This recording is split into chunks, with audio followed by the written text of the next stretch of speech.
Hi everyone, welcome back to Coffee Books and Rain. My name's Rachel with my coffee, with my books, and like 3 different notebooks, and no rain, but it is in the forecast around 5 p.m. And I just got back from taking little Argos to the vet. He needed to have his blood sugars checked because I feel like he's kind of been up and down a little bit, so he does have diabetes, so we have been managing it well, but it does feel like every once in a while, sometimes he's a little off. So I like to get him checked to make sure we're on good tracks. But let us dive into the first book that we are going to talk about today, and it is The Adventures of Mary Darling by Pat Murphy. Now, one of my biggest questions, and I don't think it really answers it very well, is we call it The Adventures of Mary Darling, but I do think this is a standalone. So, what it seems is that all of the adventures have happened in her past, and we are traveling kind of like we're in her present day, reflecting on those past events of the adventures that she has gone on as a child. I thought this was going to be the first of a series, and so I was pretty excited to hear about these adventures of Mary Darling. Because the very first thing it does say, and we're going to go ahead and dive into the summary, is that it is a take on both Peter Pan and Sherlock Holmes. But let's dive into the summary and we will go from there. So let's click that. Who is Mary Darling? In this subversive take on both Peter Pan and Sherlock Holmes, a daring mother is the populist hero the Victorian era never knew it needed. In a witty, adventurous romp, the adventures of Mary Darling draw on the histories of women and people indigenous to the lands that Britain claimed. Mary Darling is a pretty wife whose boring husband is befuddled by her independent ways. But one fateful night, Mary becomes the distraught mother whose children have gone missing from their beds. After her well-meaning Uncle John Watson contacts the greatest detective of his era, but perhaps not that great, Mary is Sherlock Holmes' prime suspect in her children's disappearance. To save her family, Mary must escape London, and in an attempt to have her locked away as mad to and an attempt to have her locked away as mad, and to travel halfway around the world. Sorry. Despite the interference of Holmes, Mary gathers allies in her quest. Sam, a Solomon Islander, if I could say that word correctly, this would be wonderful, whose village was destroyed by contact with Western civilization. Ruby, a Malagasy woman on an island that everyone thinks is run by pirates, though it's actually run by women. Captain Hook and the crew of the Jolly Roger, and of course Nana, the faithful dog and nursemaid. In a witty and adventurous romp, The Adventures of Mary Darling draws on the histories of women and people, I feel like we just said this, indigenous to the lands that Britain claimed, telling the stories of those who were ignored and misrepresented along the way. So it does seem as though this particular author, Pat Murphy, she has won several awards, including the Nebula Award, World Fantasy Award, and the Philip K. Dick Award as well. And it does call this a historic fantasy, which it makes sense, but we'll dive into my thoughts here in just a second. So, one of my first thoughts is I was on the fence about bringing this book to you all. And one of those reasons being is I wasn't sure what grade I was going to give this book. But I'm probably going to round it up to about 4 stars. If I give a book a 4.3 stars, I probably just go ahead and round it up. But for this book, I'm probably giving it about a 3.75 and rounding it up to 4.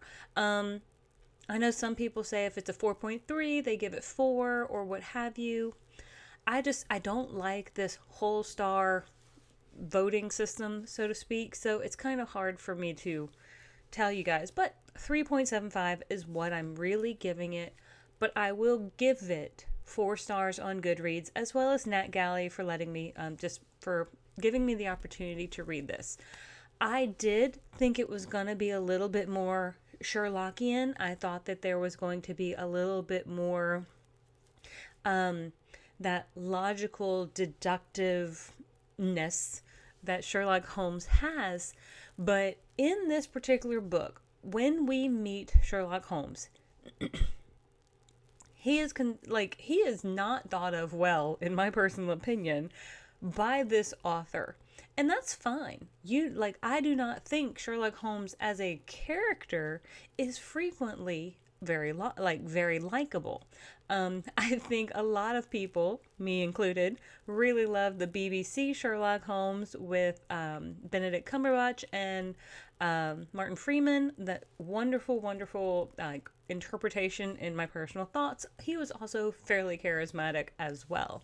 But I don't think Sherlock Holmes in this book holds that same charisma, and honestly seems to hold a lot of assumptions of his own, even when they paint him in this light of being a man of logic and of the head, and not seeing people as people but as part of a crime scene.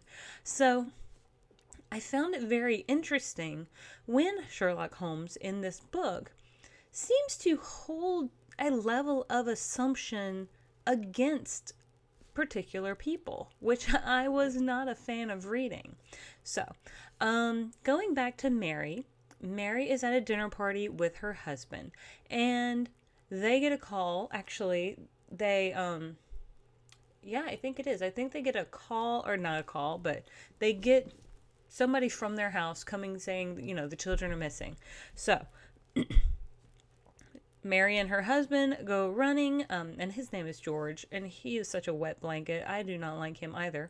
But Mary and her husband George go running back home to find the three children missing, the bedroom window open, a couple of leaves on the window ledge, and Nana barking her head off. Now, George, the husband, apparently is jealous of Nana's, I guess, likability with the children. George, for being a wet blanket and for being such a boring character, seems to be mad at his children for not liking him as much as they like the dog.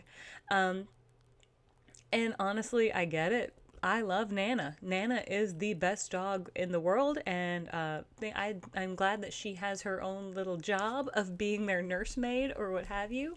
I know my puppies are like my nursemaids. But anyway, George gets jealous, and so before the party, he puts her outside in the yard, and he chains her in the yard. That is when the children go missing. Nana's not there. So George then blames himself. He's oh no, it's my fault. And what he does, I'm so sorry to say, this is part where I think he's just this dumb wet blanket. I do not like this character. He crawls into Nana's kennel, which I guess is fairly large, and locks himself away for several days in there. He will not come out. Do not ask me how he uses the restroom in there. I don't know. But he, I guess he makes even a big stink. Like, the newspaper comes and talks, has articles about the missing children. But they also talk about this father, this man who's, I guess he's having this act of defiance or something, where he's hiding in this dog cage. And personally, and in my personal opinion, he is hiding away from the world. He has put himself into this kennel where he's eating his food and all this sort of stuff and not coming out, while Mary's having to go about doing the rest of the household work. He's even going to work in the kennel. Somebody or some guys come and they pick up the kennel with him in there and they bring it to work, and I'm just like, this guy. Well, then there's a chapter or a conversation between George and a doctor. Well, George and a doctor who is not Dr. Watson. Apparently George thinks that Mary needs to be under psychiatric care. Mind blown.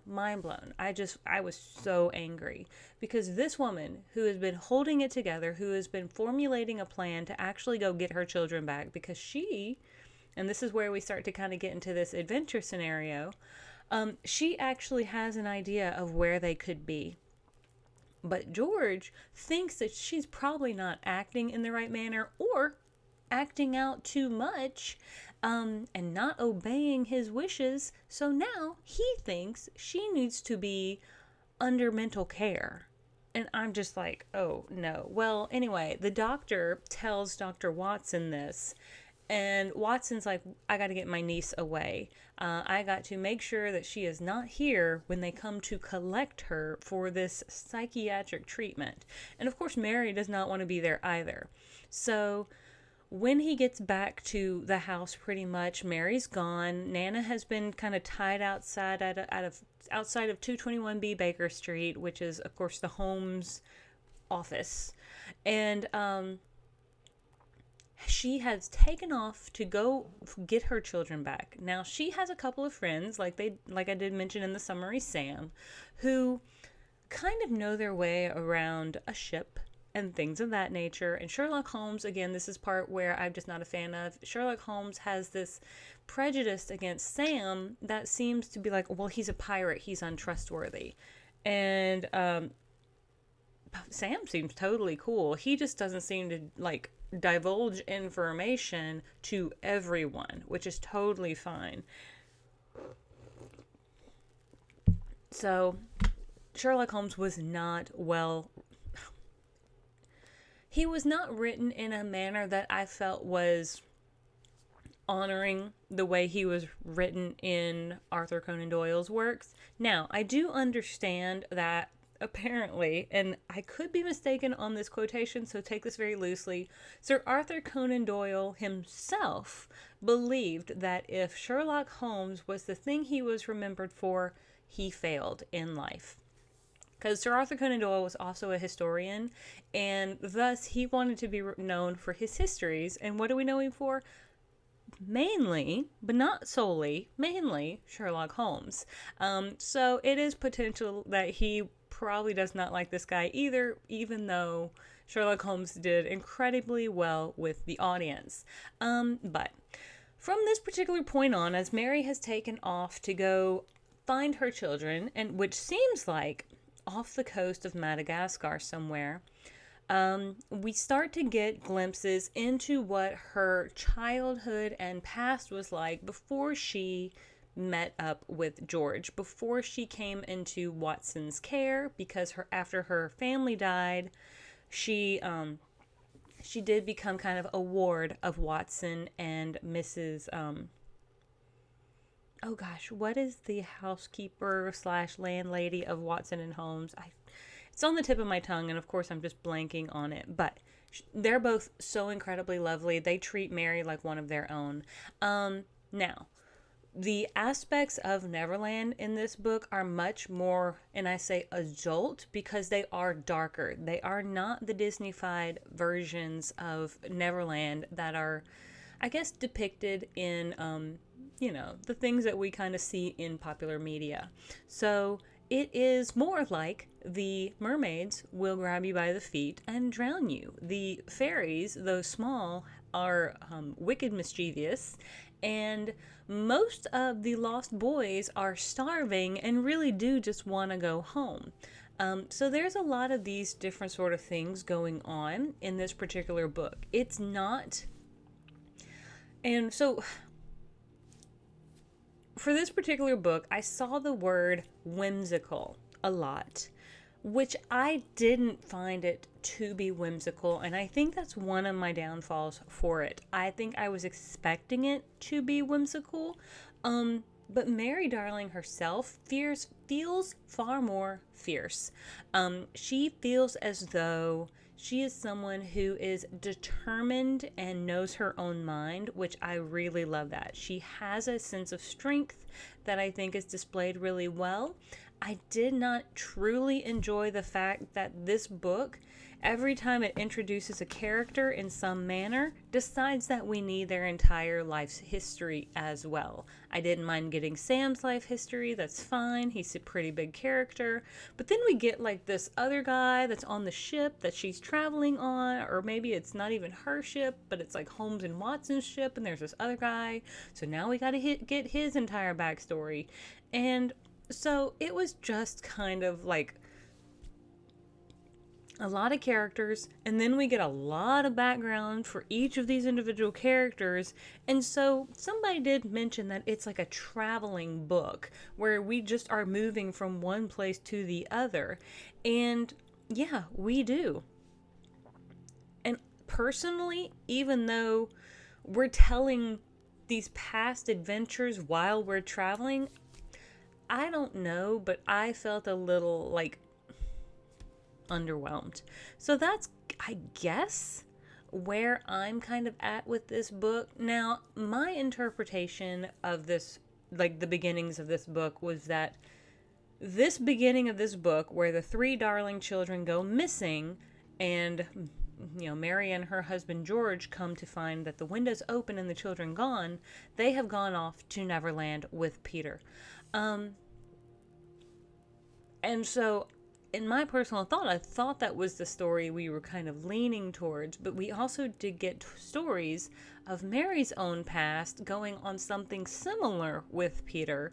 And so some of her, I guess, past experiences seem to echo of those tales of the ones we've kind of seen, again, in popular media. So it gets a little confusing at times, but for me, it was not, I guess, what I was needing right now. It was not a bad book at all. If you like this sort of Victorian adventure type novel with familiar characters, then I think you'll really enjoy it.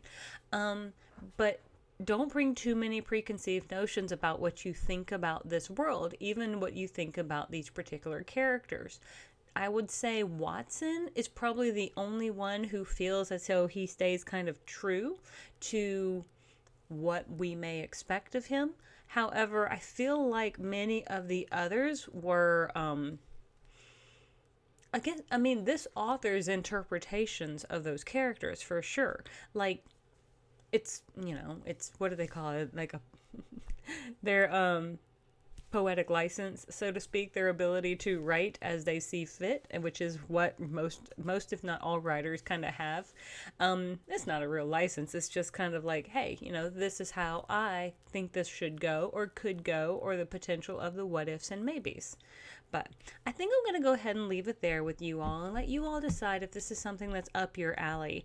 Again, I was kind of on the fence, but I did also feel like I had a lot to say about this book. Hopefully not taken in a negative way, hopefully just taken in my perspective sort of way, because there's nothing wrong with this book. I think it's well written, I think the characters are developed, and it does take you from point A to point B, and actually a lot of other places in between. So maybe it could be up for you, because I do see a lot of really great reviews on Goodreads. So thank you so much for tuning in. If you have not liked and subscribed already, I hope you will. And with all of that being said, thank you for joining me on this journey. I will see you all on the next page.